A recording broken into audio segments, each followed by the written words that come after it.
First of all, you open your web browser, then you want to type Windows 10 ISO. Then you're gonna go to the official Microsoft website right here. Now, where's the ISO image you at? Well, first of all, you're gonna right click in the website, then you're gonna go to inspect. Once the menu appears, you're gonna click this icon of the phone laptop thing, and then the menu is gonna appear. You can choose any phone you want, doesn't matter. In this case, I'm gonna pick iPhone SE. You can zoom in a bit. Now you're gonna refresh the page, then you close the inspect. Now you can select the edition, the only one being the multi-edition. You're gonna click on confirm. It's gonna ask for the language, and this I'm just gonna choose English and international. You're gonna confirm. Now you can choose which one. I'm gonna choose 64-bit, and now the file starts downloading. It has quite a slow download speed. In this case, it's telling me it's an hour, but we're just gonna have to wait. Once that's downloaded, you're just gonna go to your VirtualBox. You're gonna click on new, then you can name it whatever you want. I'm gonna name it Win 10. You're gonna choose ISO image place. You're gonna folder other, then you click on the Windows ISO file wherever you saved it. You can't open. It's gonna detect it. Skip unintended installation. Then you select whatever RAM you want. You can do at least 2 GB, and the processor cores, I'm just gonna pick 3. You can do 2. Then you can click on next. Now I'm gonna see gigs. They're recommending me 50 gigs. I mean, Windows 10 does come with a lot of bloatware. Okay, so you're gonna click on finish. You're not gonna start. Click on setting. Why? You're gonna click on system. Then you're gonna disable floppy disk, put it all the way down, and you're good. Then you can run the virtual machine. Now the virtual machine is running. So the Windows 10 logo, don't worry, it appears and disappears, and it's gonna stay like this for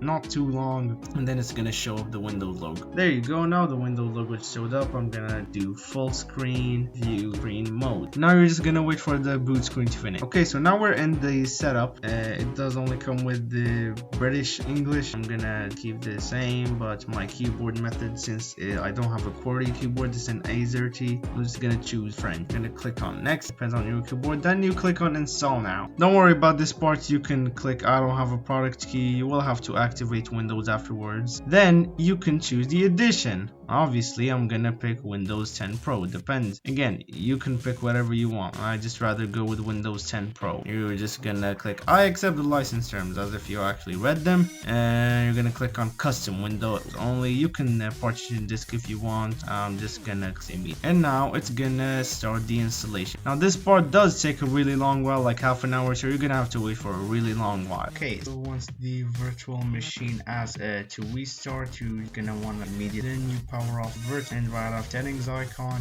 disable the optical disk, and bring it down. On OK, then you start your machine, and after that you're just gonna know the booting up screen. It gets like this sometime, but you're just gonna wait. Okay, so that took a really long while, even though I did 6 gigs of RAM and 3 processor cores. And so yeah, it does take again a very long while, and I had to restart the virtual machine just to get this, and it's still gonna take a while. First boot and the setup do take a really long time, but afterwards it's just not gonna be that slow anymore. There we go. Now you're gonna select your region. I'm gonna leave it on the United Kingdom. So keyboard layout, gonna have to repeat French. Again, depends on your layout, but for me it's French. You want to add a second keyboard layout, skip. Well, that took a really long while. I'm gonna choose setup for use. Well, I'm just gonna click offline account because I don't want to put no account. Now you're just gonna pick your username.